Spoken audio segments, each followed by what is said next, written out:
And we are live, SMT Nation. What is going on, good people? We're doing the podcast here, August 5th, 2022, the first edition of the month. Feels like a long time since I did a podcast, so I'm glad to be with you guys. Glad to be doing it. It's been a busy week. Tried to make myself available, although it is a little bit later in the week and later in the evening in terms of the live. But I do see a lot of you are here, so very happy about the turn up. I got the chat going. I could see some of you here, and let's do our hellos. I'll try to highlight some of the comments here. Let's see. We do have the man himself, the bearded dragon. Ahoy. What is up, Pete? Good to see you, my friend. We have Michael in the house. Glad you could stop by. The homie MS is here. We have Rahul in the house. What up, what up, what up? Good to have you all. There were some others that chimed in here, kind of like pregame. And let's see here. And let me know if my sound is good. I haven't had a chance to really test my mic or anything. I like to do that before I start the show. So if you guys could let me know that I'm good and we can kind of proceed forward with the show without any interruptions and me messing anything up. So if Ricky is still here, RFK Tech USA, what is up, my guy? Let's see who else is here. So Josh was here. Ricky was here. EM Tech is in the house. Good to have you all. I see John with the first super chat of the eve. Thanks, John. He said, late night with Sneed after dark. Yeah. Sneed after dark.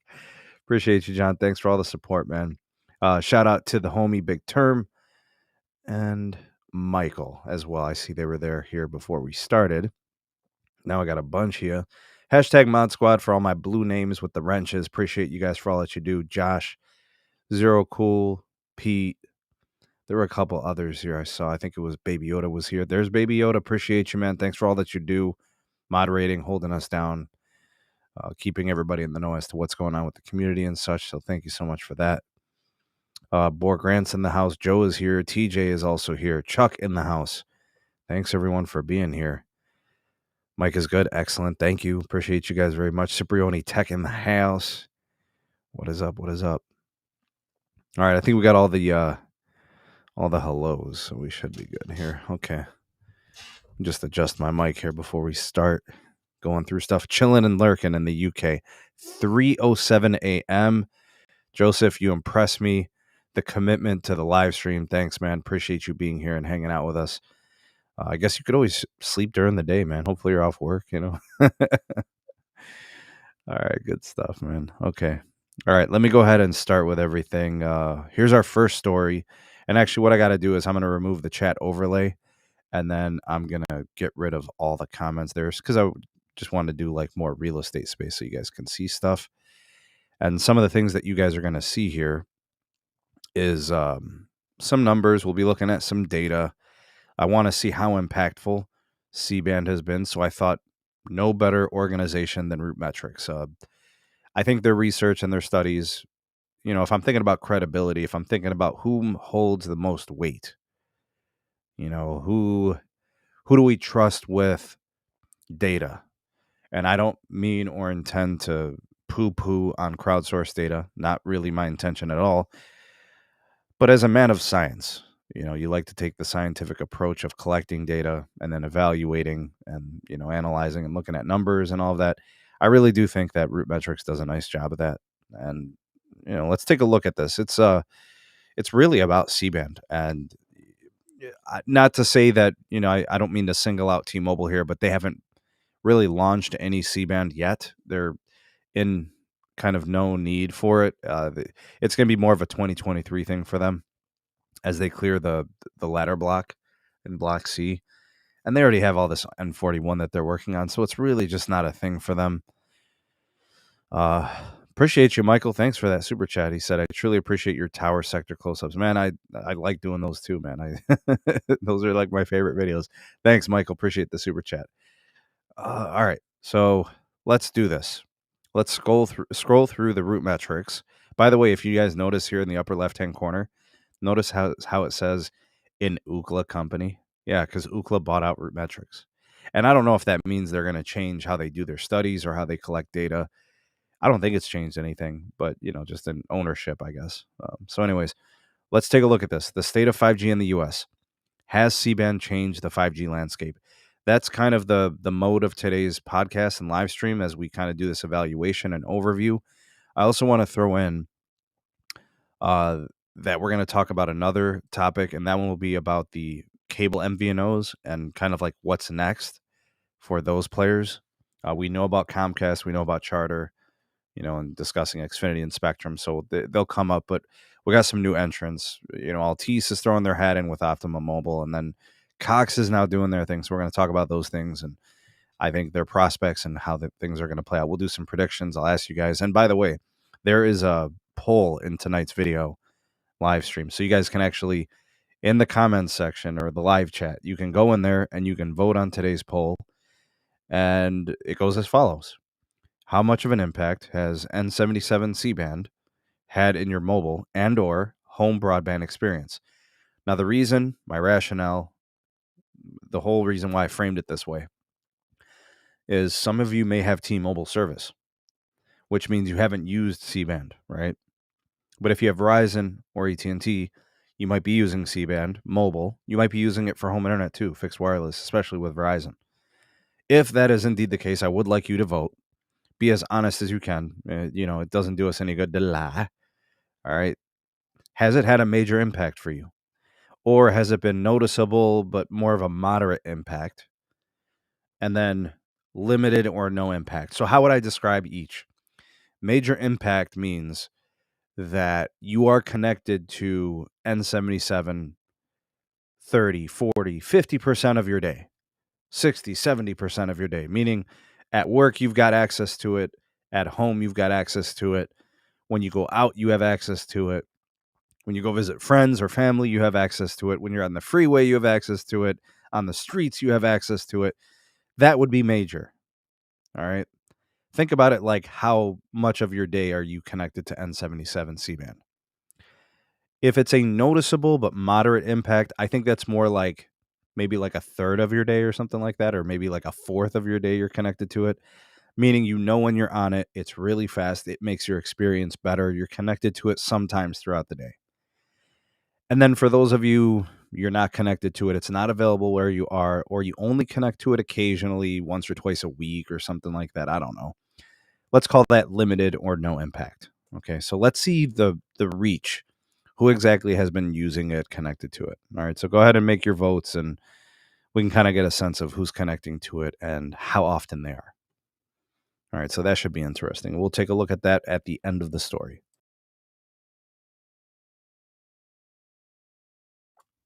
All right, now let's look at this one. The state of 5G in the U.S. Has C-band changed the 5G landscape?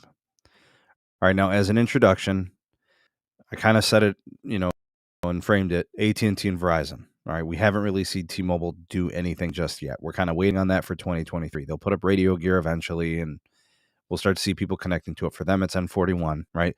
Now, AT&T and Verizon, it's N77. It's C-band. AT&T has 30 megahertz of it currently.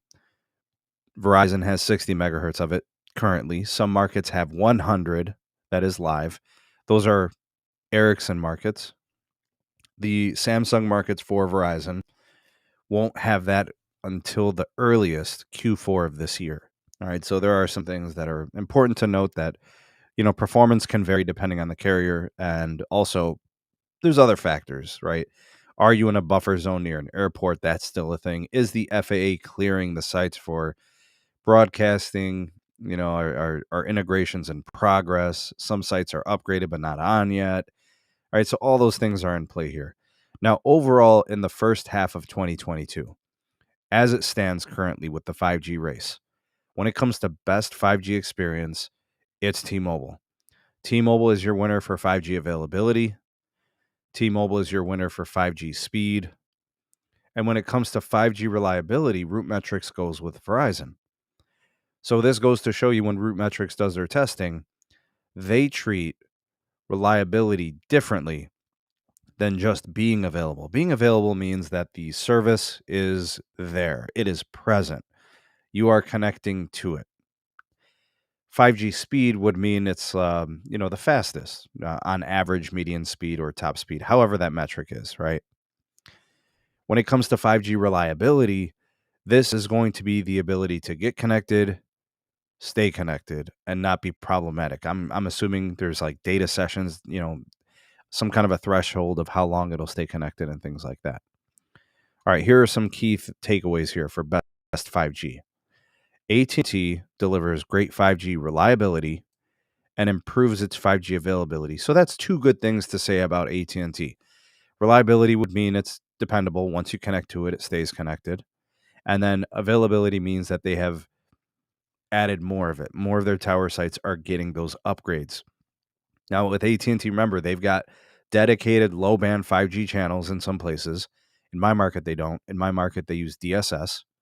So they've got shared LTE and 5G bandwidth on N2, but they have a lot of N77 C-band.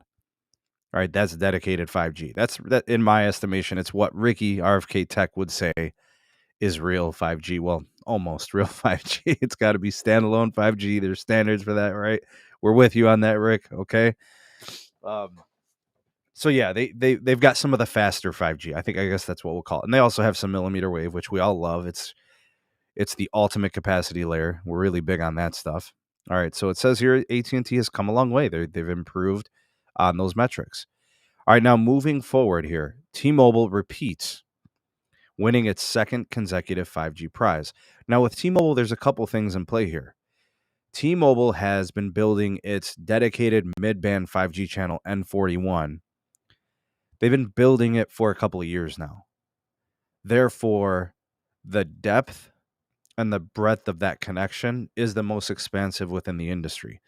So when you look at things like availability with their N71, their 600 megahertz low band, and you look at their N41, that's their 5G UC, right? That's their fast version, their mid-band 5G with a 100 megahertz channel for a lot of people. It's really nice. It's a nice experience. People are seeing averages of, 300 megabits, 500 megabits. Some people are seeing peak speeds over 700 megabits. And in even some instances where, T-Mobile has gone 100 plus megahertz, they're doing like carrier aggregation of N41 channels, or they're doing like N41 plus N71. And along with the other LTE elements that they've got a lot of spectrum. They got enough spectrum for two companies, right? Because of the Sprint merger. Okay, so in this instance, with all that capacity, with all that spectrum, with all the bandwidth, you give it good backhaul, multi-gig backhaul, you can see 1+ gigabit per second speed. People are showing me speed tests of 1.2 gigs, 1.4. I think we've seen 1.6, 1.7 gigs, when they've got all that stuff going for them. Really impressive stuff. So they'll continue to probably be in the catbird seat for probably another couple of quarters. But as I think Verizon densifies and AT&T start to densify, plus they get the additional bandwidth in the next set of blocks that clear in 2023, I think we start to see both AT&T and Verizon, not just in availability, but also in the speed category, start to close the gap with T-Mobile. So right now, T-Mobile well ahead when it comes to that N41 build, and they'll continue to shine in these types of aspects. All right, now for Verizon. It says Verizon wins its third straight prize for 5G reliability with improving availability and speeds. All right, so here, the 5G reliability piece is no surprise. That's always been Verizon's calling card. They're self-touting, 5G reliability, reliable networking. They really do have that as a feather in their cap that dates back decades ago. And then it says improving availability means that they're putting more and more of the radios and the antennas with N77 with 5G ultra wideband, and it's improving their speeds. Now, in places where Verizon has millimeter wave, it truly is a networking marvel. It's the fastest, most capacitive stuff there is. It's just so time consuming and resource intensive to build. You got to just literally connect hundreds of thousands of base stations on all these little poles, in all these cities. So they pick their spots and they put it in places to offload lots of high traffic situations. Think urban centers, think stadiums, and then also neighborhoods where they want to do fixed home access, fixed wireless, 5G home and such. apartments, multi-dwelling units. They can target those spots. In fact, I got a video. I'll probably drop it over the weekend so you guys can see what they're doing here in Cleveland and Lakewood, Ohio. All right, so and their C-band is pacing. They're doing a great job. Verizon doing more than AT&T nationally, but both AT&T and Verizon are doing a great job in the Cleveland area. I've done a lot of video coverage on this. All right, so let's look at the graphics here. The 5G winners by category. This is half one 2022. All right, you got highest 5G availability. Markets 1 out of 125. T-Mobile took 100 of those markets in 5G availability. AT&T took 39, and Verizon only took 3. Fastest 5G download speeds. T-Mobile took 75 of the 125. Verizon took 11, and AT&T took none. Okay, so AT&T clearly, they're not really focused as much on millimeter wave as, say, like, for example, Verizon is. T-Mobile way out ahead. They've been able to really build their network with strength in 5G UC and N41 upgrades. And then when it comes to most reliable 5G experience, it's going to be Verizon with 95 markets. This is an interesting metric, folks. You have 125 markets. 95 of them, the most reliable 5G was Verizon's. But when you look at fastest, they're not the same. Speed does not equate to reliability. And I tend to agree with that. A lot of people say, well, hey, how could you be reliable if you're not available? Well, that's 100% not true. Reliability is basically saying these markets have 5G. How reliable is it? And then you define the reliability and you measure accordingly. So AT&T, very reliable as well. They came in with 70 of those 125 markets. And then T-Mobile at 27. So here's my takeaway. For T-Mobile, you have tons of available 5G. You have a very fast 5G network, but it seems like there's a disconnect when it comes to the reliability piece. That's where I think things are problematic for T-Mobile. Now, when it comes to AT&T, they're second in availability, but it's not impressive. They're third in speed, but their experience overall seems pretty good. So they've got things they can work on, and for them, it's just making it more available. And then for Verizon, when it comes to availability, it's the least present. And when it comes to speed, some places it's good, but they do have the reliability piece. So each of the carriers has things they need to improve upon, clearly. In my estimation, I think the best off right now is probably T-Mobile because you got the most of it and it's the fastest, generally speaking. So for them, it's focusing on the reliability piece. And of course, that's going to be up to the engineers. That's going to be up to the resources. That's going to be up to their standard of excellence. These are discussions all businesses have internally. What are we going to focus on? What's going to get our investment? What do we need to prioritize? That sort of thing. So we'll see. We'll see if each carrier can deliver on the improvements that it requires, each one in a different situation. So T-Mobile remains the leader for 5G availability. T-Mobile is fast. They're getting faster. They remain the leader of the 5G speed race. When it comes to reliability, Verizon is leading the pack, and they'll probably continue to do so until the other two can close that gap. When it comes to availability, AT&T trails T-Mobile, but has more than Verizon. T-Mobile improves and maintains its lead for 5G availability. Remember, that's N71 plus the N41, so it's both. And then when it comes to 5G availability for Verizon, they now have it in 100 markets. And that's something that Verizon just is going to do with upgrades. And they have so many tower sites that need to be upgraded, right? They have a ton of work to do, and they're doing it, which, what else could you ask for? All right.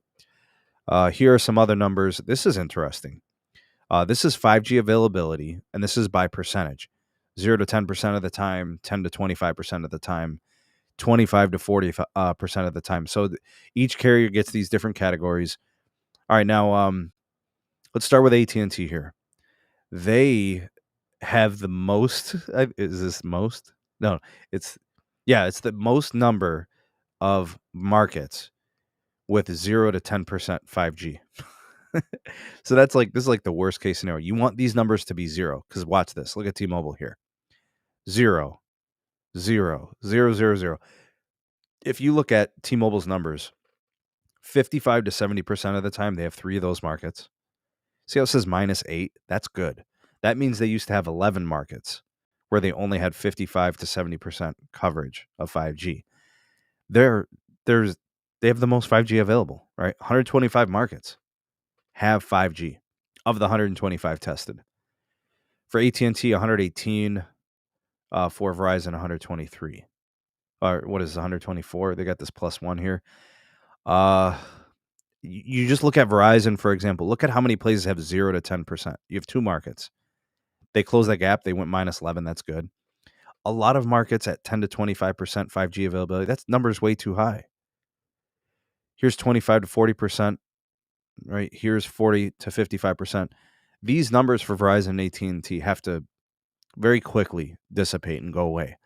T-Mobile is the gold standard when it comes to 5G availability. You guys can see it there with those metrics. When it comes to download speeds, it's AT&T, not really changing much. For T-Mobile, they've got that decisive lead in the 5G race. Verizon is showing major speed gains. This is thanks to C-band, folks. Okay, so I would expect AT&T's back half of this year to be very akin to Verizon's front half of this year. You know what I mean? So we'll see how this plays out. 5G median download speeds. All right, let's take a look at T-Mobile. Right, they have no markets where they have 0 to 25 megabit per second median download speed. That's very good. Verizon has a few. AT&T has 10. All right, so those are areas where AT&T and Verizon can improve. 250 plus megabit per second median download speed. AT&T has none. Verizon has 1. T-Mobile has 39. By the way, if I was to overall evaluate the Cleveland market for T-Mobile when it comes to 250 plus megabit per second average, they might be there. Cleveland might be one of these markets, I would say. When you're connected to N77, it's frickin' fast. That's the truth. It is fast. The only time I see trouble with N41 is on edge cell, and that's not really specific to, say, for example, T-Mobile. That's just any mid-band channel, right? You get on the edge, the speeds really drop off. The uplink, atrocious, that sort of thing. So, T-Mobile leading the way here, and it's not even close. AT&T's got a lot of work to do. Verizon's got a lot of work to do, and we'll see how this plays out through the rest of the year. This is where we're at. C-band spectrum helping AT&T, especially Verizon. I totally agree with this. Verizon's network has improved greatly in terms of capacity across my market. I know it's helped out in a lot of places, so no surprises there. AT&T shows minor speed gains in 13 C-band markets. They haven't upgraded as many sites as Verizon has, generally speaking, so no surprises there. Just look at the breadth here. Verizon C-band spectrum contributes to speed increases in over 60 cities. So you got 13 cities for AT&T where it's noticeable, 60 cities where it's noticeable for Verizon. So you've got like a 4x multiplier. So this would be kind of like saying, well, Verizon's deploying C-band 4 times as fast. That might be accurate. That might be accurate. Now, in the Cleveland area, it's probably not that much of a difference. I'd say Verizon's probably on twice as many sites. I wouldn't say 4 times as many sites, but maybe twice. Okay. Now, this next set of data here, this is interesting. This is the 5th and 95th percentile 5G download speeds. The 5th percentile means ultra low speeds, like bad, right? Low capacity, not much throughput. 95th percentile would be the high end. All right, so 5th percentile, worst case 5G download speeds. AT&T's 5th percentile speeds remain steady. That means they have a lot of work to do. Their worst case situations haven't changed much. AT&T's got some improvements to make. T-Mobile delivers improvement and impresses with the 5th percentile speeds. So this would mean that the 5th percentile speed occasions happening less frequently for T-Mobile. Hey, they're scaling their upgrades. You know what I mean? They're doing a nice job of upgrading sites, and they're doing more and more to improve their network in more places. Remember, this is worst case scenario. Verizon's 5th percentile speeds remain strong despite minor declines. This may indicate that they may have added a few more instances of, I guess, these 5th percentile speeds. So that would be that would be more deficiencies, I suppose. I don't know how you would want to word that. But the worst case scenarios are happening a little bit more frequently. So Verizon is not only trying to get more places with more speed, just to make them faster, but then also making sure that they upgrade the most concerning areas, right, where they have the most trouble. Verizon speeds were below 5 megabits in 11 more cities than in the second half of last year. See, they added more of those slower cities were happening. So this would mean that in more places, the network is degrading faster than they can upgrade it. They're going to have to upgrade more sites. Hopefully the C-band in these new places, when they get the rest of the BC blocks of C-band cleared, they can address this. It might take small cells, it might take macros, it might take a combination of both. Yeah, we'll see how this plays out. Root Metrics does a nice job of evaluating. This is an interesting statistic. Okay, all right, let's go to 95th percentile. Now, to me, these are places where the networks are just really fast, like tremendous. 95th percentile. All right, it says here, AT&T improves its 95th percentile speeds, getting faster in fast places. 5G download speeds above 100 megabits in 111 cities, an increase from 102 the last time. So the number of really fast cities has increased for AT&T. It says here, AT&T also increased its number of markets with speeds of at least 200 megs by 13. All right, nice job, AT&T. They are becoming faster. T-Mobile continues to deliver stellar 95th percentile speeds. It says here, T-Mobile's excellent 95th percentile 5G speeds in the second half of last year didn't leave much room for improvement. So that means T-Mobile is already very, very fast in a lot of places. T-Mobile posted 95th percentile 5G download speeds above 250 megs in 123 out of 125 markets, up from 117. So they went from 117 to 123. There's only 2 left. So there's not much for T-Mobile to do with that respect. But yeah, I guess the next goal for the next half, the last half of this year, would be to just round out those last 2 markets. Nice job, T-Mobile, doing the upgrades. All right, now for Verizon, it says here, Verizon marked 250 megabits in 78 markets out of the 125 tested, a significant boost from 15 last time, and a total far higher than that of AT&T, but behind that of T-Mobile. So they've got 78. T-Mobile's got 123. What do you guys think? By the end of the year, meaning the second half of data, you think Verizon ends up with over 100 markets where they average over 250 megs? That would be a one heck of achievement, because then they could kind of close that gap as it pertains to T-Mobile, and then that would put them well ahead of AT&T. All right, so that would be, I guess, a goal they could set, maybe shoot for 100. And that's hard to do because they don't have C-band in 100 markets. Where you have the C-band licenses, it's much easier to do because mid-band reaches a lot further than millimeter wave, that's for sure. All right, when it comes to reliability, it says AT&T registers excellent 5G reliability in most markets. No surprise there, a lot of people really enjoying their reliable 5G network from AT&T. Even if it's not the most available one, it is generally reliable.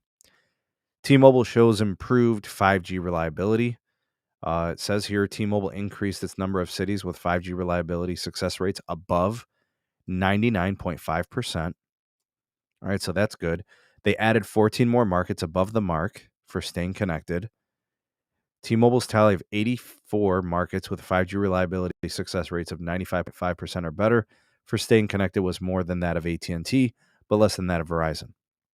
So they're sandwiched somewhere in between there. Verizon at 101, T-Mobile 84, AT&T 54. All right, so T-Mobile improving their reliability.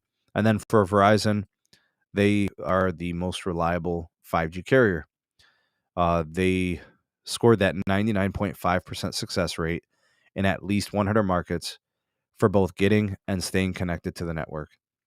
Verizon slightly trailed AT&T when looking at reliability success rates of 99.5% or higher for getting connected. Verizon was unmatched in terms of staying connected. So once you connect to Verizon's 5G, it looks like it's pretty steady. The trouble for Verizon is just, getting it in more places. All right, so there's your numbers there for 5G data reliability. And here are the last set of numbers that we'll look at. A snapshot of carrier highlights across all 125 markets in the half. Highest 5G availability for AT&T was Fresno, California. Anybody from the Fresno area, AT&T's got you covered in 5G. For their fastest 5G median download speed, it's in Greensboro for AT&T, 95 megabits. Highest 5G data reliability, they've got 76 cities where they had a perfect score. And for the highest 5G data reliability, staying connected, that's 21 cities. All right, T-Mobile, McAllen, Texas, wherever that is, 99.3% 5G availability. That is a phenomenal rate. That means if you're in McAllen, Texas, you are pretty much always connected to 5G, whether it's the regular 5G or the 5G UC, whatever. For fastest 5G median download speed, Fayetteville, North Carolina, averaging 410 megabits per second. Well, that's median, not average, median. And then with highest 5G reliability, they had 9 cities where they were 100% scored and 3 cities where they were 100% scored for staying connected. All right, for Verizon, Chicago, Illinois, 96% highest 5G availability, almost 96%. 284 megabits as a median download in Port St. Lucie, Florida.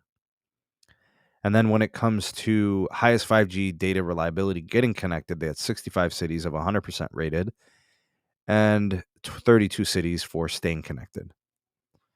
All right, good stuff. What do you guys think? You can comment if you're watching this on replay. I see that some of you have been commenting in the live chat as well. And I'm not sure if I missed any super chats. I do apologize for those if I was. I was kind of just looking at the numbers and kind of discussing it and offering commentary as we were looking. But big shout out to the 2 super chats from earlier tonight. It was Michael and John. Thanks for all that you guys do supporting us here on the channel. There's a pretty good view at who's doing what in terms of the carriers. So takeaway, Verizon the most reliable, AT&T kind of somewhere between reliability and availability. And then when it comes to availability, it is T-Mobile all the way, and it's not even close. Big shout out to Rubes. He said, I was born in McAllen, Texas, amigo, southernmost part of Texas by the Mexico border. SMT for the one. Appreciate you, man. Hey, thanks, Rick. Thank you, man. Hey. It's all just a phenomenal community, man, and it's just great to be a part of it all, man. Thank you. Thanks for all that you do too, sir. Okay. All right, so what do you guys think here? How is C-band doing? Do you guys feel that C-band is making an impact? Obviously, the poll is up, so you guys can do your voting. I asked if it's made an impact in your personal life. Is it available at work? Is it available at home? Is it available at your friend's house? Is it available on your commute? You know, all of that stuff. How impactful has it been for you? Who has 5G home and it uses C-band? You know, that would be cool to know if some of you guys are doing that. Comment, hit the live chat, make your votes. We're going to kind of do an analysis of this at the end of the show. All right, let me go ahead and actually, you know what I forgot to do? I forgot to link this. So let me put that in the live chat. Yeah, Rick, S-band. I did put the link in the show notes, but for those of you watching the live stream, it might not have showed up there. So there it is. But I do want to actually get to the next story. And I'm going to link that for you guys too. All right, so it's there. I just linked the second story. This one's going to be about cable MVNOs. And I know Dennis 4.0, he'd be into this. Dennis would definitely be into this. I don't know how he feels about more cable companies getting into wireless. And I'm not sure if anybody's really asking for this, but you got choices now in cable MVNOs when it comes to wireless. So here you go, guys and gals. This article is from Light Reading. Mike Dano, who writes a lot of the articles we cover here on the channel. He's pretty well connected dude. He's got a lot of insights, talks to a lot of people in the industry.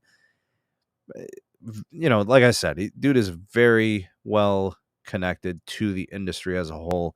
Home internet, home broadband, mobile services, FCC stuff, all that. So here we go. Get ready for junior cable to hit the wireless industry. All right, this is funny. Junior cable would be smaller cable companies. So who's major cable? Who's senior cable? That would be Comcast and Charter. That would be Xfinity and Spectrum. Those companies, guys and gals, are growing at an abnormally fast pace. What do they have, like 9 million subscribers between the two of them? Who would have thought 5 years ago? Who would have thought that cable MVNOs would have 9 million customers in 2022, halfway through the year?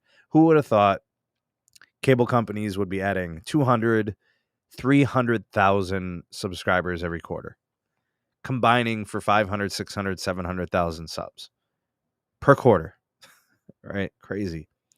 So Charter and Comcast are the big two, and they've got 9 million mobile lines of service. But according to friend of the channel, Wave 7 research principal, Jeff Moore, we're going to be seeing more cable companies hitting the mobile industry. The next phase he's calling junior cable. I love this junior cable.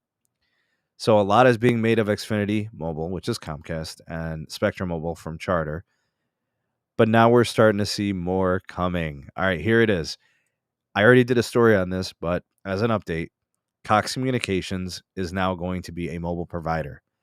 Even if they're not going to be a major player, they are going to throw their name into the hat. All right. That's right, Carlos. Mike Dano, a.k.a. Randall Stevenson, his lost son. All right.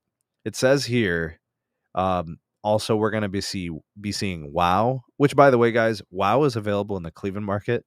So you could get this wide open west. They passed 7 million homes. Optimum, for those of you that know about Altice, I think it's also the parent company of Suddenlink. I think that's the other company they operate. They've got 150 to 170 stores in place by the end of 22, as well as more feet on the street. Dozens of other cable providers, and I have no doubt that MVNEs, mobile virtual network enablers, are pitching their service to some of them. All right, we're going to see more and more of this, guys. You got Cox Communications. They've confirmed plans. They're launching mobile service. Okay, they mentioned Hampton Roads, Virginia, Las Vegas, Nevada, Omaha, Nebraska. And I can tell you confirmed the Cleveland market will have Cox Mobile. That will be happening. And since Cleveland also has WOW, they'll be having WOW Mobile also. And then you got Reach Mobile. I think that we covered them in a previous video on the channel as well. And then you got Altice with Optimum. They've got 231,000 mobile lines. They added 33,000 last quarter here, Q2 of 2022. So there it is. Those are the individuals that we'll call junior cable moving forward.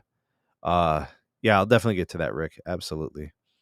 So you got major cable, Comcast Charter. You got or senior cable, and then for cable junior, you got these smaller players.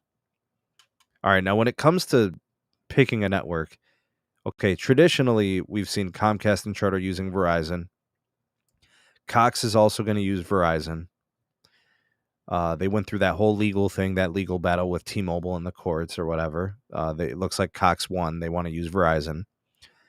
What is Altice using? Optimum. I think they're using T-Mobile.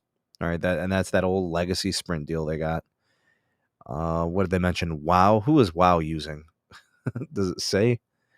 I don't even remember if it mentioned it here. Okay, it doesn't mention it. I wonder what they're using. Anyways, that's the story. All right. Be prepared to see more of these cable MVNOs happening. That's like a thing. More subscribers will more than likely be added to Comcast and Charter, and then these smaller companies will take their share. In my estimation, if Cox adds 10 to 20,000 lines in the first quarter they sell, they'll be thrilled. If WOW adds 10,000 lines, they'll be thrilled. If they add 40 or 50,000 quarterly for the next 5 years, they'd be thrilled.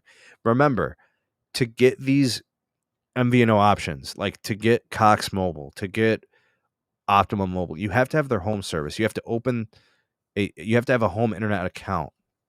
Now you can leave the home internet account and go elsewhere, but then your rate for your mobile service goes up. All right, so there are a lot of deal breakers in this. And in my estimation, like multi-line deals, they get kind of attractive. Like you get like 2 lines, it's like $30 a line with Comcast and with Charter. I don't know about the pricing for Cox. I got to look at the details when they go live in my market. I'm guessing that it could be different from place to place in terms of discounts with home internet. I still, in my opinion, I think mobile service providers like Verizon and T-Mobile, I still think their situation is the best. You have people that have mobile service that can also add fixed wireless. I think that's more meaningful to customers than the home internet and then getting mobile service. I think that's the I think that's the lesser of the evils. Because what Verizon will do is they'll give you like a 50% off discount if you have their, traditional mobile service and then add their home. They give you 50% off the home. T-Mobile does it with the Magenta MAX upgrade, so you got to be kind of cognizant of that. With home internet, I think it's situational, right? Like you get their home and they'll give you wireless lines for $30. I don't know. I guess you could do the math. It all just kind of depends on the deal, right?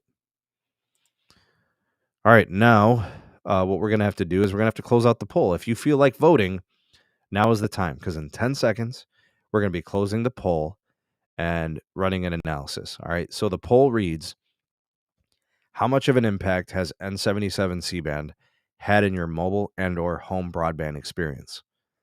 Has it given you a major impact? Has it been noticeable, moderate impact, or is it more limited or no impact?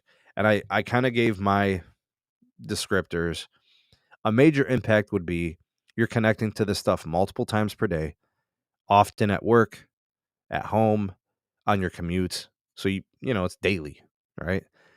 If it's noticeable or a moderate impact, you might connect to it a couple of times a week. It's available at your local mall. It's available at a shopping center. You connect to it a couple times a week.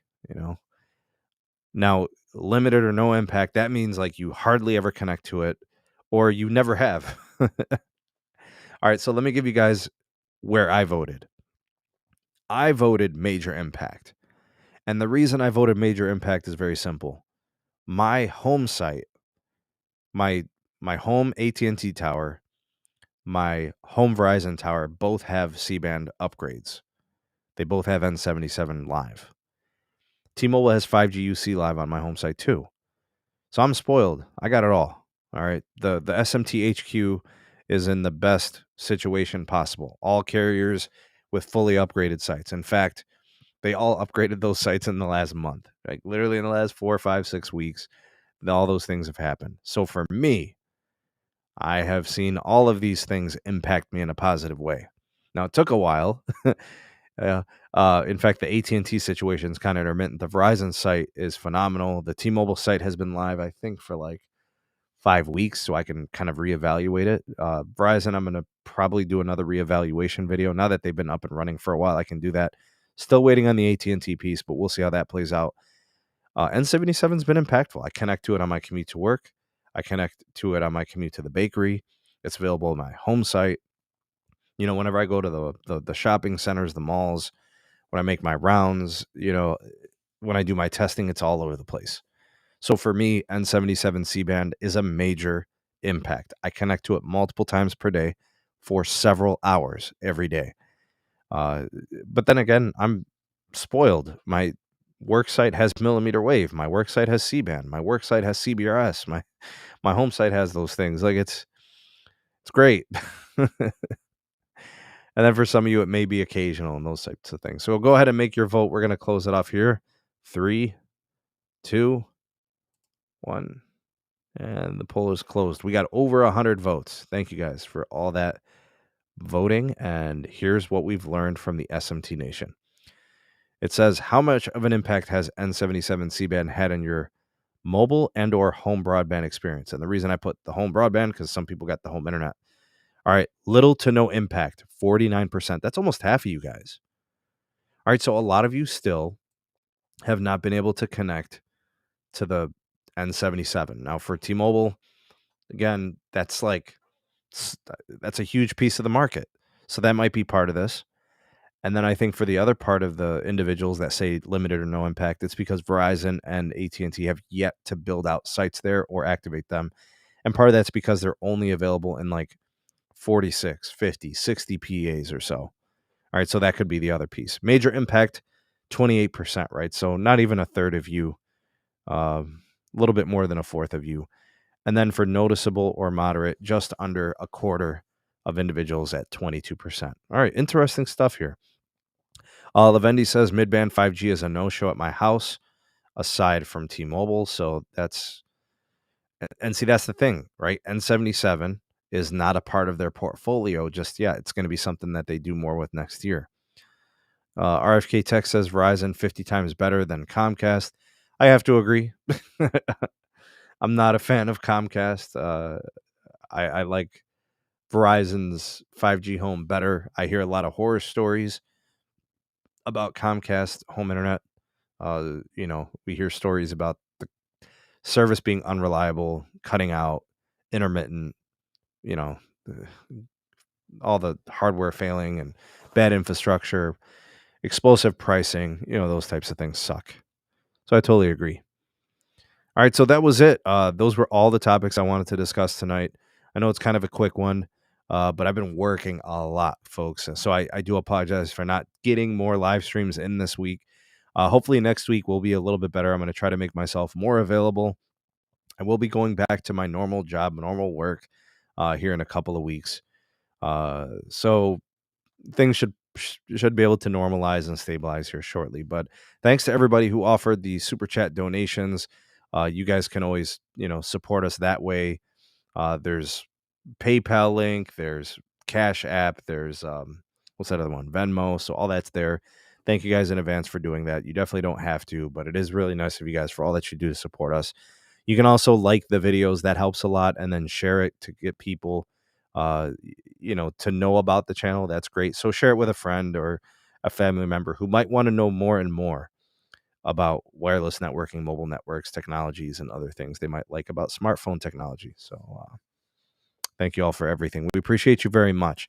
Let's do some hashtags. Hashtag 2LiveCrew, hashtag replay crew, hashtag save the bear, hashtag help the bear, hashtag ravioli gang, hashtag Yogi Bear. I know Pete likes that one. I forget some of the other ones. What is it? Hashtag Mod Squad. We always do that one. Ricky chiming in with the hashtag dumb skunk. That's official when Ricky comes in there with the hashtag dumb fake 5G. I'm not doing that one, Rick. Chill out. Oh, man, that's crazy. Thanks, Troy. Appreciate you guys. Big shout out to Baby Yoda and the rest of the Mod Squad. You guys are great. Thanks, Michael and MS. You guys are great. Everybody out there, thanks for everything. Zero Cool, you the best, man.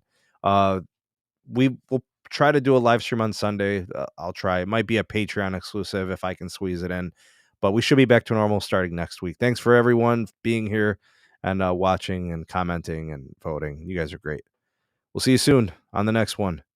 Peace.